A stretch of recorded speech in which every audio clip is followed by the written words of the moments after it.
வணக்கம் ஃப்ரெண்ட்ஸ்.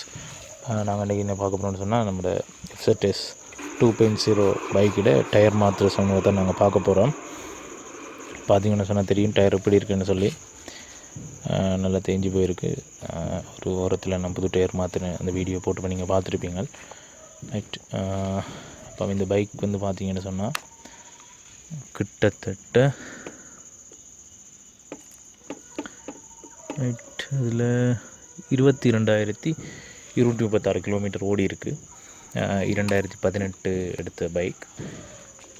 இதுக்கு ஆல்ரெடி நான் வந்து இந்த பின்னுக்கு இருக்கிற டயர் வந்து மாற்றிட்டேன். கிட்டத்தட்ட 18,000 கிலோமீட்டர் அந்த மாதிரி நான் மாற்றினேன். இப்போ நான் என்ன செய்யணும்னு சொன்னால், முன்னுக்குள்ளே டயரை நான் மாற்ற போகிறேன். பார்த்தீங்கன்னா இதுதான் அந்த மாற்ற போகிற டயர்.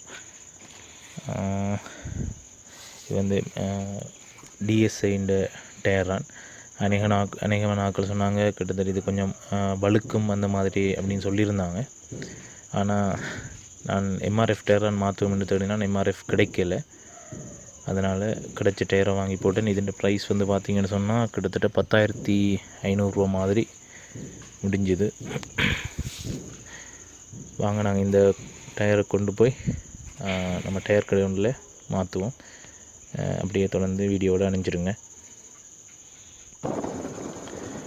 பார்த்திங்கன்னு சொன்னால் நாங்கள் இருக்கிற இடம் வந்து மலைநாடு, மத்திய மலைநாடு. கிட்டத்தட்ட கண்டியிலிருந்து ஒரு 65-70 கிலோமீட்டர் இருக்கும்.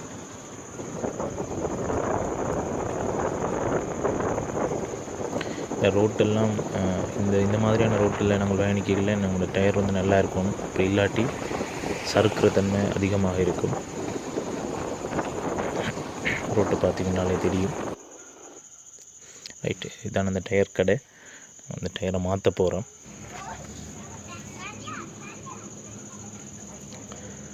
இந்த டயர் கடை அண்ணன் வந்து சகோதரன் மொழி பேசக்கூடிய ஒரு ஆள்.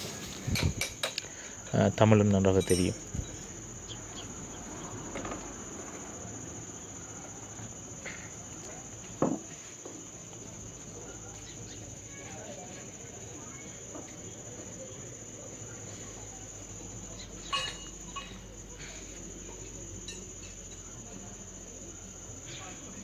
இப்போ பார்த்திங்கன்னு சொன்னால் டயர் வடிவாக தெரியும் இந்த மாதிரி இருக்குன்னு சொல்லி.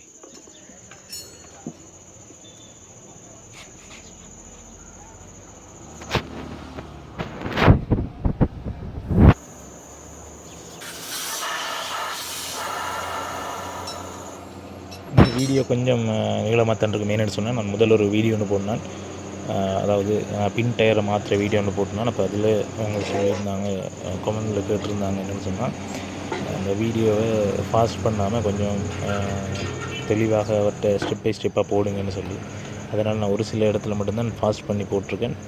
மற்றபடி அநேகமாக எல்லாத்தையும் கவர் பண்ணியிருக்கேன்னு நினைக்கிறேன்.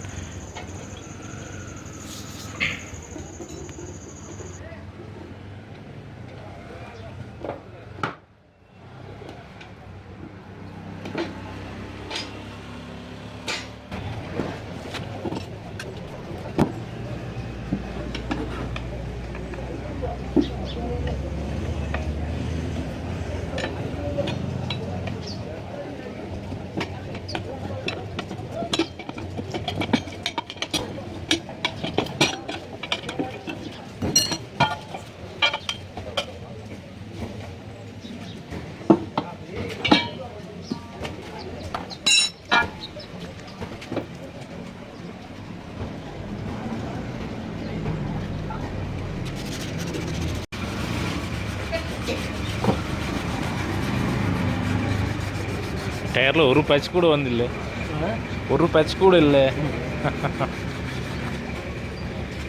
நீ வெட்டி போட இல்லாத தானே. சரி, நான் தருவேன்.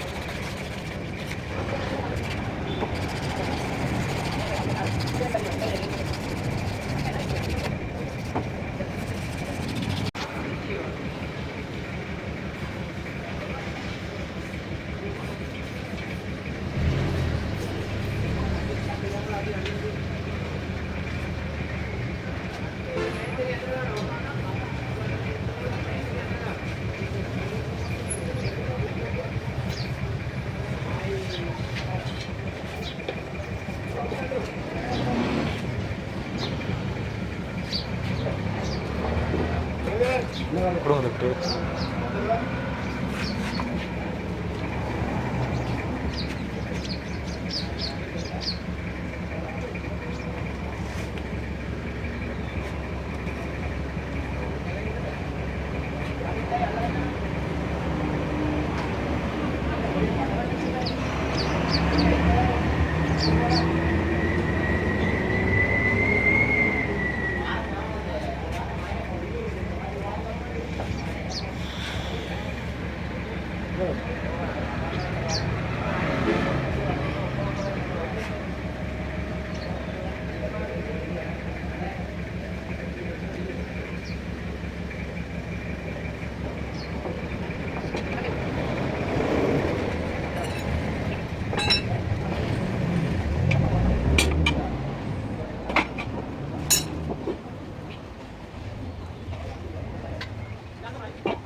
வெற்றிகரமாக எஃப்செட் பைக்கோட டயரை மாற்றி முடித்தாச்சு.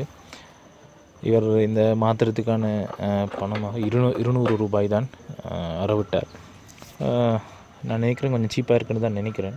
அவங்க ஊரில் எப்படின்னு சொல்லி கொஞ்சம் கமெண்டில் சொல்லுங்கள். மற்றபடி பார்க்க போனால் சிறந்த முறையில் தான் எல்லாத்தையும் மாற்றி தந்தார்.